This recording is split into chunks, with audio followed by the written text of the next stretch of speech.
Hi. We got back from Athens, Greece, a few days ago. We were there for 10 days. And I have to say that it was not what I expected.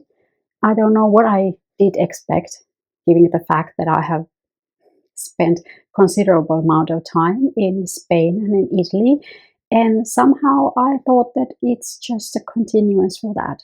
A third country in Mediterranean that leans heavily on tourism. But it was not similar than Italy and Spain. Well, first of all, the people, I should say, were a pleasant surprise. Not that there is anything wrong with Spaniards or Italians, but they were very friendly, not humble, but friendly, very upright, and everybody spoke English, which made things considerably easier. I have to say that I was ashamed that I didn't have time to learn any Greece, not the writing, it's different, and not the language that it's spoken, except few basic words and those even very shakily. But it didn't make any difference because everybody spoke English. And of course, we thought about that with my husband and thought that there has to be a quite good education system for the first 6 or 9 years because everybody speaks English. And of course, there might be the fact that if you live in Greece, you don't expect people to speak Greece. If you live in Spain, Spain is one of those languages that are spoken widely in the world, and Italy is Italy. They do expect that people speak some Italian and some Spanish when they come to the country, but I think that people in Greece may not. But that was a pleasant surprise and made everything easy, and people were very polite. Of course, we lived in a Kolonaki area, which is for people that are well off, and for that the service was excellent. And I didn't feel afraid once during the 10 days. Usually there is something shady wherever I go, that I have to have the feeling that we have to go away from this situation or somebody is acting erratically, but there was none of that. Not even subway. We took subway from the airport to Kolonaki, which was very, very convenient.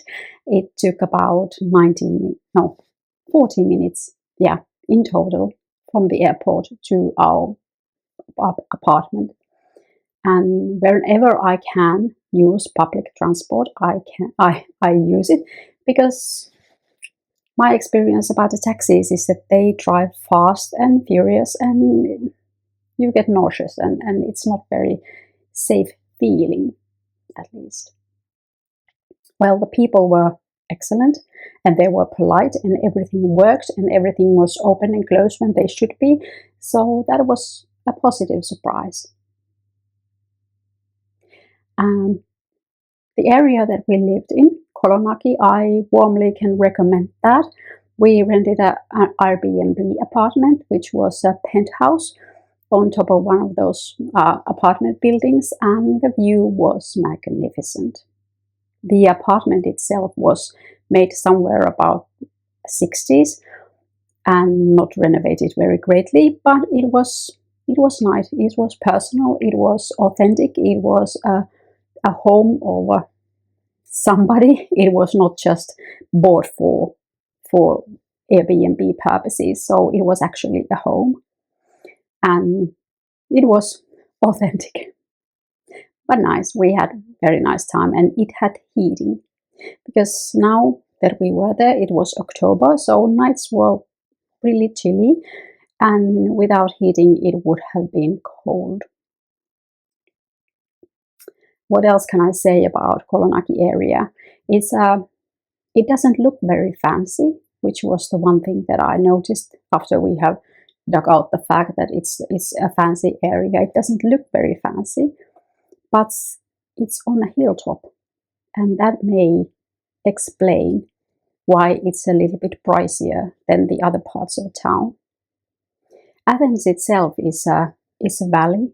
It's surrounded by hills, and in the one side there is ocean or sea, Mediterranean. But the common problem in Athens is the air quality, and it's poor for most of the year.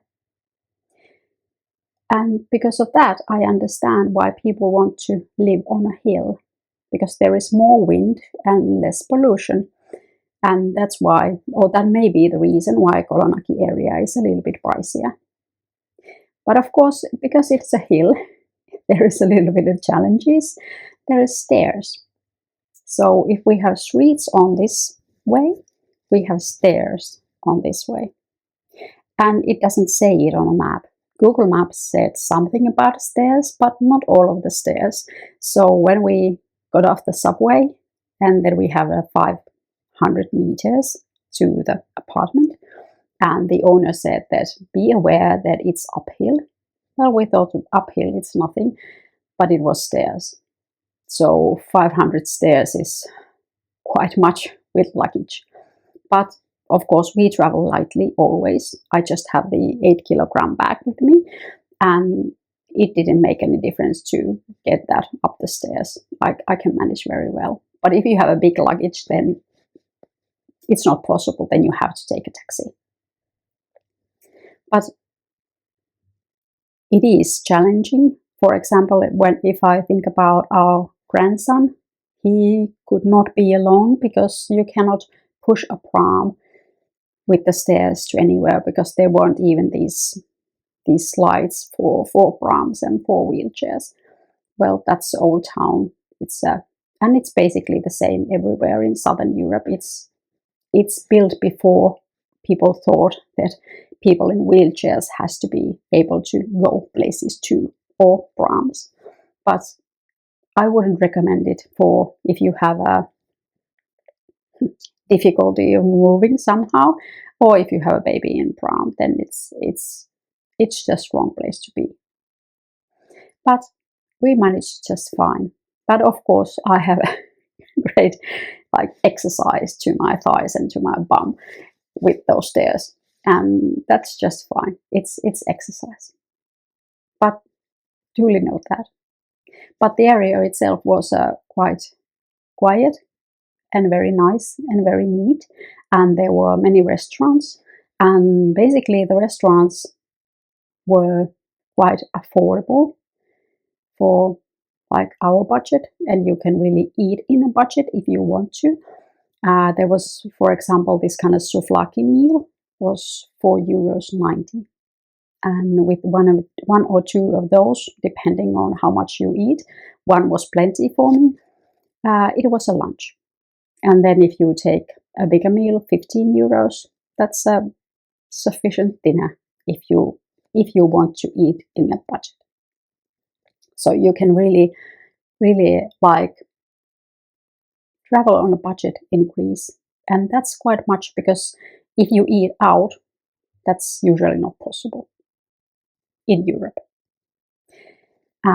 The other thing that we noticed that was really odd, because usually you think that, okay, we have a partner, we can cook food and be on a budget that way. But food in the grocery stores cost more than in restaurants. So if you want to save money, you actually have to eat out and not buy groceries and make food for yourself. And I haven't noticed that anywhere else. But of course, there was grocery stores, those small stores that are typical for the area, and a few big ones, but we didn't go for big ones. And then there was a market on Friday morning. So one street was closed, and there were vegetables. And ordinary people buy their vegetables there and not from the market. And of course, in the streets, they were much more cheaper.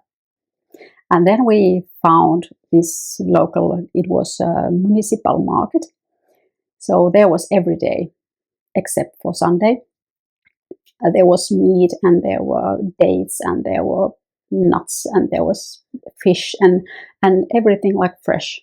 And we really enjoyed that. We we bought almonds and we bought dates, and we ate those like whole day around until our stomachs hurt. But they were fresh and they were really, really good quality. So that was, or that is the place to go if you go to Athens. It's very easy to find municipal market. Well, that was about the food. Food in total, food was very good everywhere, wherever we went. So it's not a problem. You don't have to find like Michelin guide places if you don't want to get good food. But it was everywhere. But we thought that mainly the reason for that is that local people eat out. So when we went to restaurants, there wasn't tourists, there were just local people, because it's cheaper to eat outside than to go to grocery store. But of course, if you think about it, that if the prices are lower, then it usually means that local people make less money.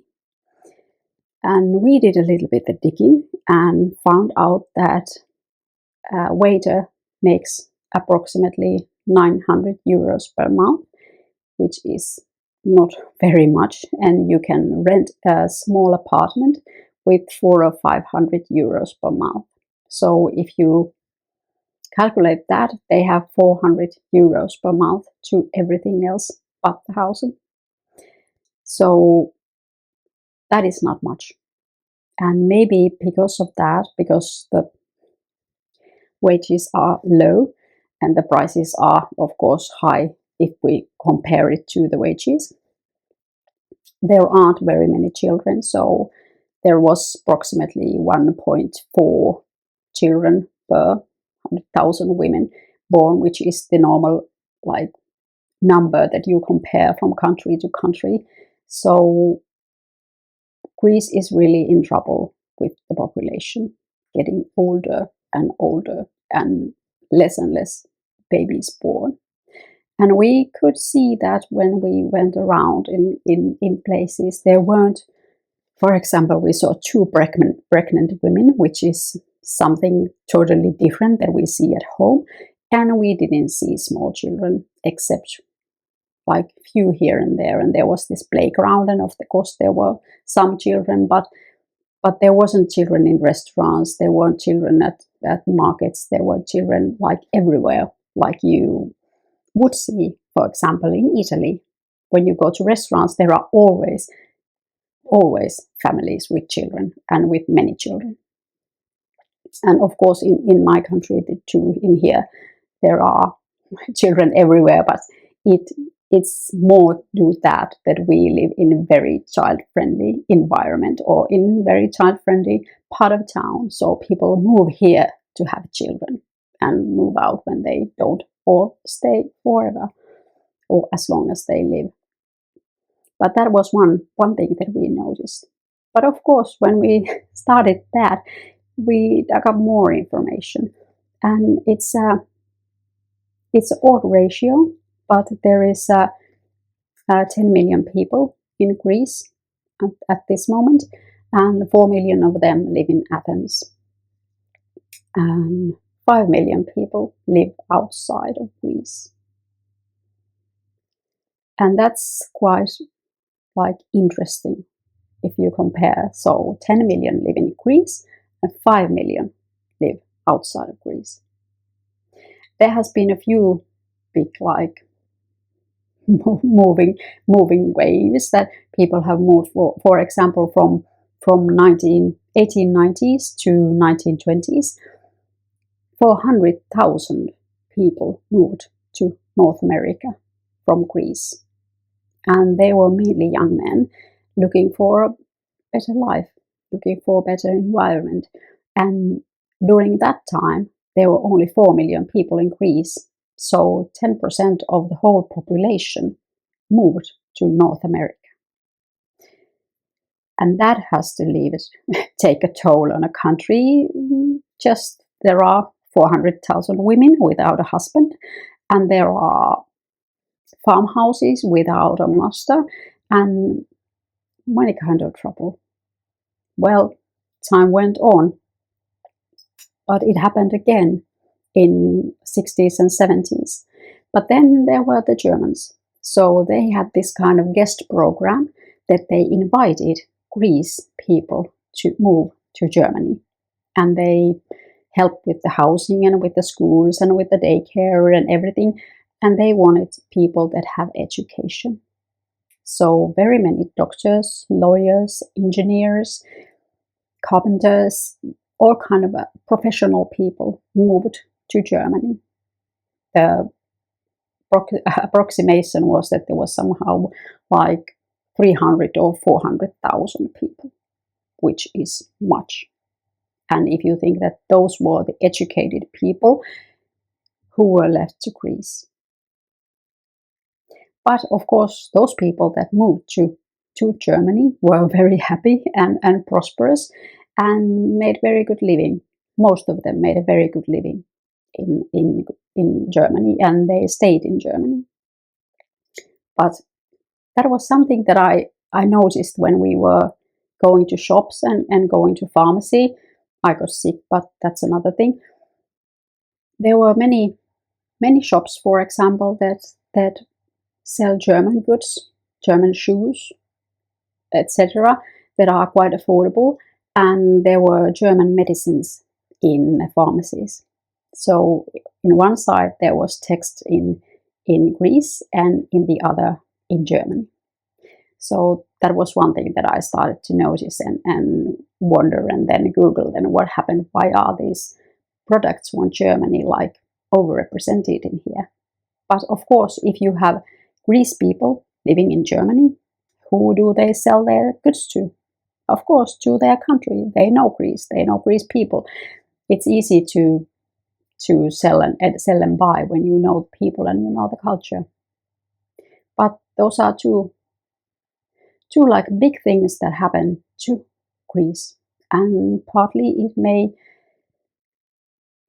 explain why the country has been in trouble, like again and again and again. But hopefully now things will turn better and Greece people will stay in Greece. And of course, some have moved back.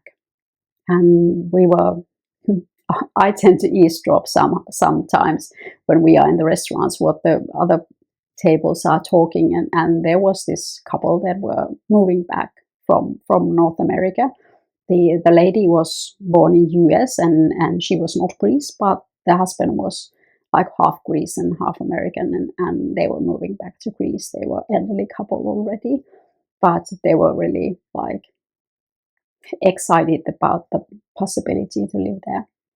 But of course, if you have the income that you have on US or any other country or Germany, it's very cheap to then retire to Greece, where of course housing is what it is, but all the other prices are lower than you would expect for your pension.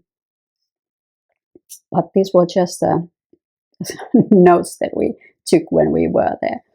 But of course, Greece has a magnificent history. And from our balcony, we saw the Acropolis, which was quite luxe. But Acropolis is a place of worship, like more than anything else. Of course, it's a place of worship to the Greek gods that they believed 2,000 years ago, but not anymore. But the Pantheon itself, it was well renovated, so you can see how it would have looked. Of course, you can look at the pictures, but it was there. And then there was a temple for Nike, and then there was Eratheron. I will link the pictures in here. But it was a very nice place to visit, and you can actually see something. And there are guides, and there are lots of reading material that you can read.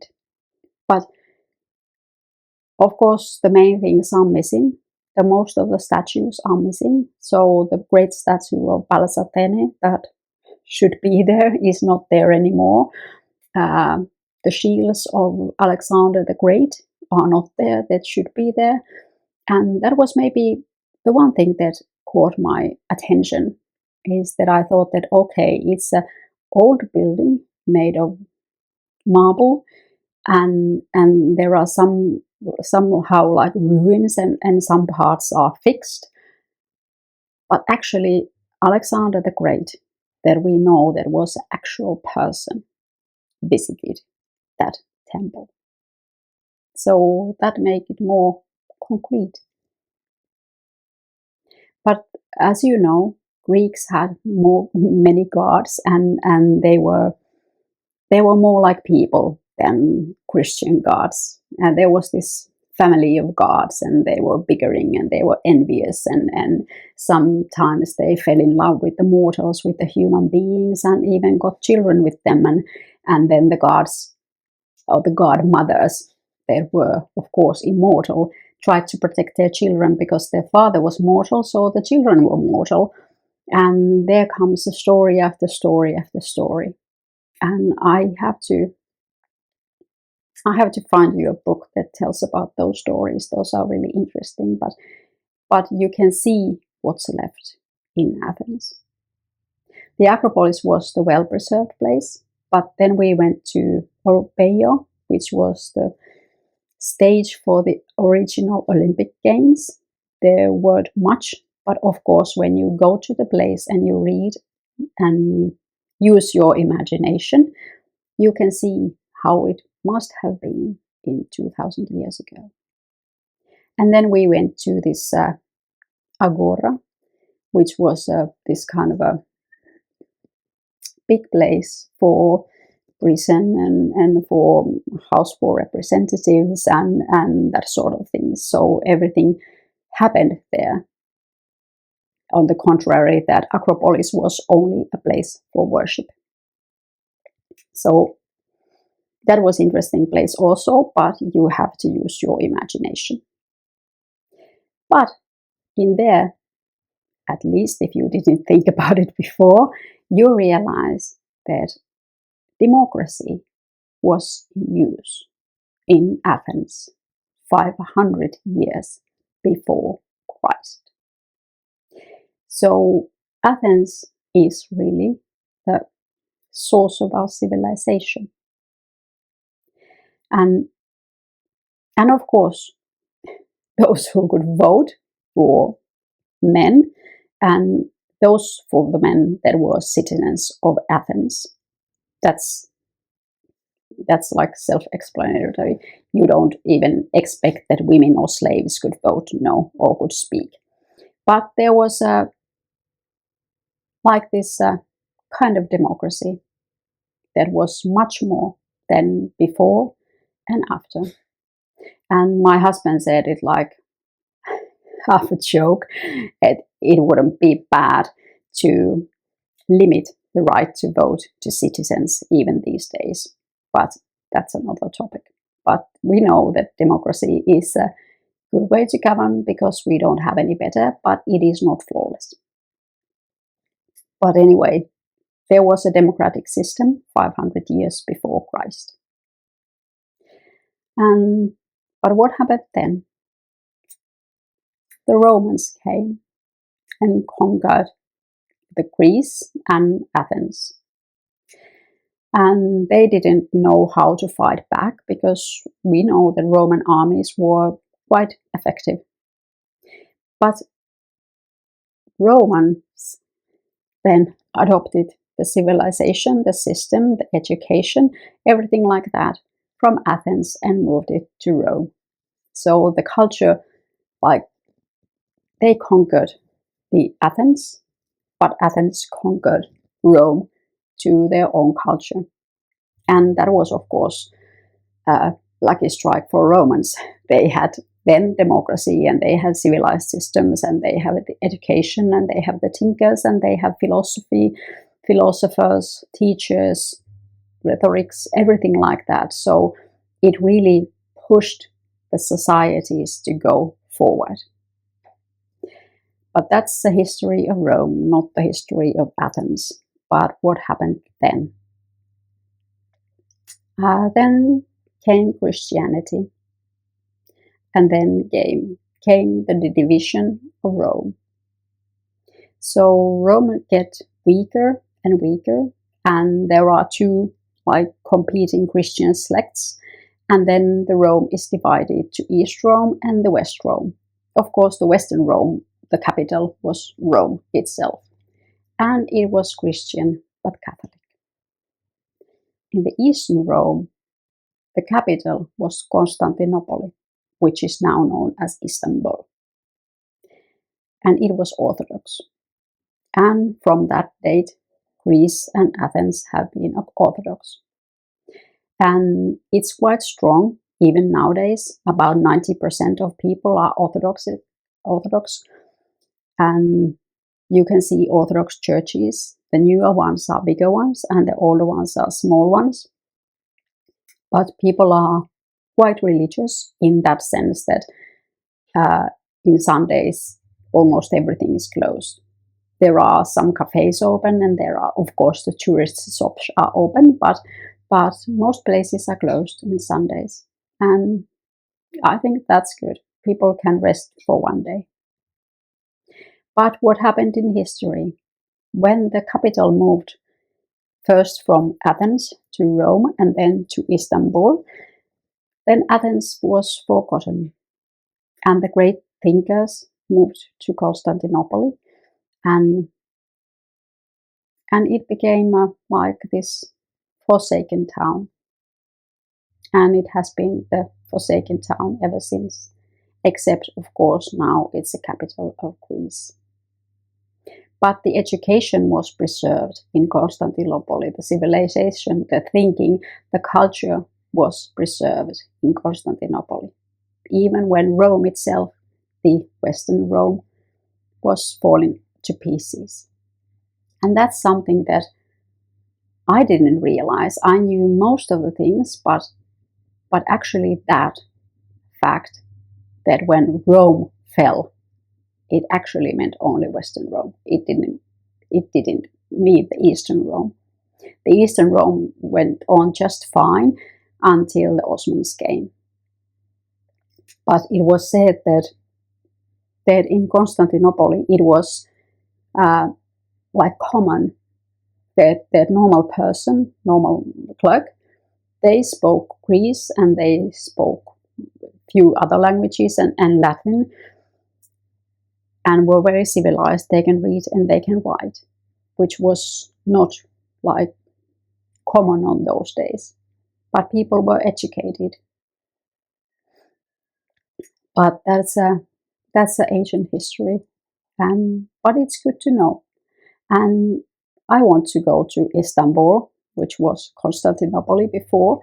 And actually one town is still, because I want to go to Istanbul as soon as it's safe. I don't know about the safety now. It doesn't seem very safe, but it might be.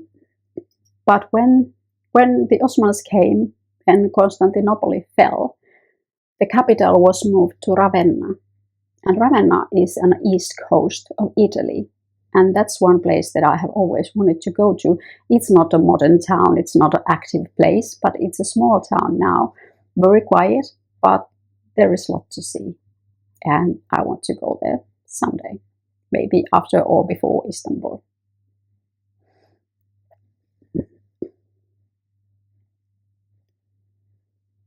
But what else? Practical tips. Practical tips are, there are lots of stairs, so prepare yourself for that. But that is no reason to wear sports clothes all the time. You can manage very well with sensible heels and dress. That's okay. You don't have to wear joggers. Don't wear high heels because it's very tiring to. If you don't have stairs, then you have a street that goes like this. So if you have high heels, you are on your toes half of the time, and that's not good because streets are not very good condition. They are normal Southern European streets, so there are bumps and there are holes and there is everything, so you will twist your ankle if you wear high heels. Although young girls did wear high heels on there, but they are used to, of course, going in that environment. But that was something that I have to say about the nightlife and about the young girls and about their dressing. we saw when we sat in, I don't know, Saturday evening, we sat in this kind of cafe and looked at people going by, and they were going to this area that there is a lot of nightclubs and there is partying obviously going on.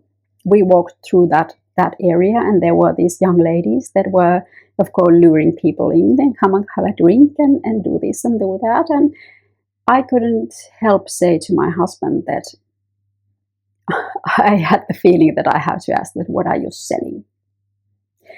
Because unfortunately, they looked at like they were selling themselves and not the service on the bar. But it was, I assume that it was only because it was the way of dressing there. Because the girls and the young women that were going to the party had very little clothes on. Like if I would have taken a picture of them, I would have said to my daughter, this is like, no, not like this, no. It was better that they had with these mini shorts than mini skirts, because you could actually almost see under the mini skirt, and that's not very tasteful.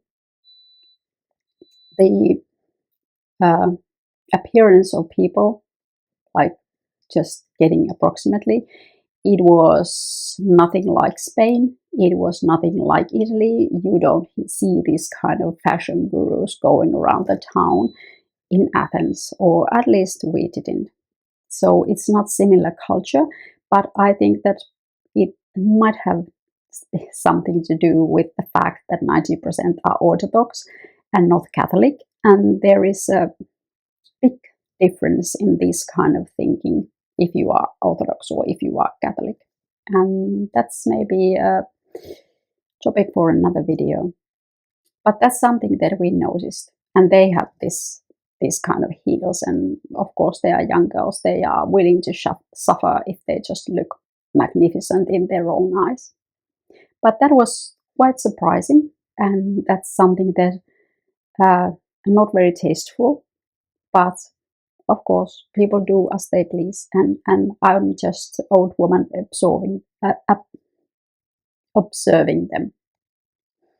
If you love cats, you love Athens. There were hundreds of cats, maybe millions of cats in this town. But of course, there is these garbage bins that are kept on the street. So if there wouldn't be cats, there would be rats. But I didn't see one rat or one this kind of poison for rats, because there were so many cats. And there was food for cats, and there were like water bowls for cats everywhere. Like if you walk a block, there is 2 places that there is water and food for cats. And sometimes there were even small houses for cats to sleep in during the daytime and if it rained. And people loved cats, and cats were in the restaurants, and cats were in the shops, and nobody bothered them, even the dogs. There was people walking with dogs. There were small dogs. Very many people have a small dog, but of course, if apartments are small and if there is stairs, it's not very wise to take a big dog, because when a big dog gets old, it's not able to walk stairs anymore. Stairs are not good for dogs. They have like long spine, and it's not easy for a dog to walk stairs up and down when they get old. So it's easier to have a small dog that can handle that and that you can carry around. But even the dogs, they just looked at the cats and walked by. But there were very many cats, and I think that's wise to keep cats and be like friendly with them, because rats are really a problem in that kind of environment if you do not have excessive amount of cats. Luckily, there were no dead cats on the roads, which would have been like repulsive. But I don't know, maybe it's the cats, they can look after themselves. But that's another thing about traffic. I don't know, you have to like think about how it is in your country, but in here it's it's a rule that if somebody wants to walk like across the road, you have to stop. But in Greece, they didn't stop. So it doesn't matter. Only if they have red lights, then they stop. But if you are walking across the street, they do not stop. So you have to stand and wait and wait and wait until there are no cars, and then go about.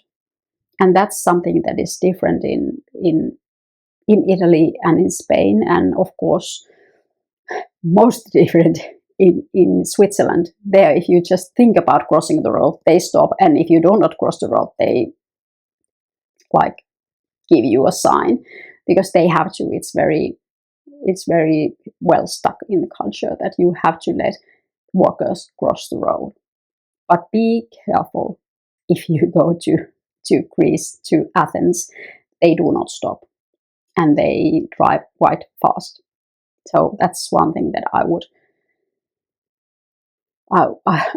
would emphasize. And of course, if you travel with children, then it's another thing. Hold their hand. There, we didn't use taxi over there. We walked from one place to another. Of course, from Kolonaki, there would have been 7 kilometers to the seashore, but we didn't go it because it wasn't that warm.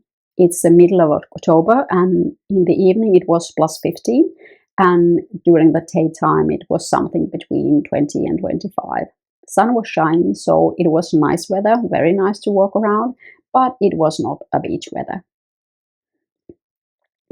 But we walked about and we used the subway, and that was very like affordable and nice. The people in subway were just like me and my husband. There wasn't any drug users or that kind of people in the subways, and that was quite nice. Well, I got sick during our stay. I got this infection to my throat, and it's the one that I get every once in a while, and it's really annoying. But then I googled the doctor, and there is this kind of doctor for foreigners, and I sent them a message, and they said that okay, that you can book online meeting for 15 or 10 minutes from the time that you log in. So it's really quickly, and then we just chatted through WhatsApp with this doctor. So I told him that I have a infection in my throat, and this is the medication that I have usually took for this, and he said that okay, we don't have this in Greece, but I will recommend this, and is that okay, and do you have any other medication, and what's your original country, and what's your time of birth, and do you have other symptoms, and I just answered it via WhatsApp, and then he sent the prescription through email, and I had it there, and the doctor costs 20 euros for that. And then I went to the pharmacy and showed from my phone the email, and they gave me the medication, and that was it. The whole thing took half an hour. So it was really well organized, and the pharmacies are really well organized, and all the people in pharmacies speak English. It's the same in Spain and in Italy and approximately everywhere. They are required to speak English in pharmacies. So I got the medication in the evening, and I rested the next day, and the day after that I could walk around a little bit already. So, and of course my voice is a little down still, but much better. But that was something that works very well in Greece. But overall, I recommend Athens. It's the cradle of our civilization. It's the place that everybody should visit even once in their lifetime. It's very affordable. You can find quite affordable Airbnb apartments.